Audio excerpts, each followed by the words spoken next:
টি-20 বিশ্বকাপে সুপার 8 নিশ্চিত করার সুযোগ আজ বাংলাদেশের। নিজেদের তৃতীয় ম্যাচে সেন্ট ভিনসেন্টে টাইগারদের প্রতিপক্ষ নেদারল্যান্ডস। রাত 8:30টায় শুরু হবে ম্যাচটি। ম্যাচের আগের দিন ওয়েস্ট ইন্ডিজে নিজেদের প্রথম অনুশীলন সেরে নিয়েছে দল। টি-20 বিশ্বকাপের গ্রুপ পর্বে ইউএস মিশন শেষ বাংলাদেশের। এবার অপেক্ষা ওয়েস্ট ইন্ডিজ পর্বের। ত্রিনিদাদ অ্যান্ড টোবাগোর সেন্ট ভিনসেন্টেই গ্রুপ পর্বের বাকি দুটি ম্যাচ বাংলাদেশের। সেই মিশন সামনে রেখেই ক্যারিবীয় দ্বীপপুঞ্জে অফিসিয়াল অনুশীলন শুরু টাইগারদের। টিম বাস থেকে নামার পরই বাসের চালককে একটি সৌজন্য জার্সি উপহার দিলেন মাহমুদুল্লাহ রিয়াদ। ক্রিকেটারদের অভিব্যক্তিতেই বোঝা যায় সুপার 8-এর লক্ষ্য স্থির করে ফেলেছেন তারা।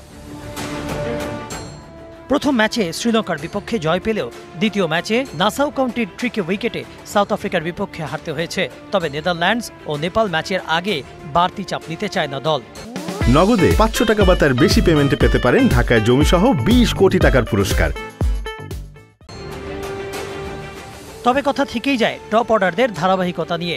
নেটে লম্বা একটা সময় পাওয়ার হিটিংয়ের অনুশীলন করেছেন তানজিদ হাসান তামিম। হয়তো সৌম্য, শান্ত, লিটনরাও একই কাজ করেছেন। সাউথ আফ্রিকা ম্যাচে তানজিম সাকিব নিজের জাত চিনিয়েছেন। নেদারল্যান্ডস ম্যাচের আগের দিন নিজের বোলিংকে আরেকটু সানিয়ে নিলেন এই তরুণ পেসার।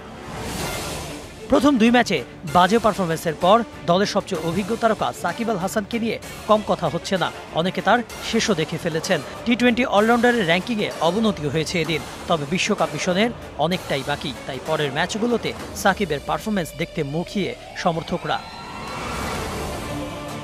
এবারে ভ্যানু কিংস্টাউনের আর্নেসভেলে স্টেডিয়াম। উইকেটের আচরণ কেমন হবে এ নিয়ে দ্বিধায় থাকবে দুই দলই। এখানে এবার বিশ্বকাপের ম্যাচ হয়নি এখনও।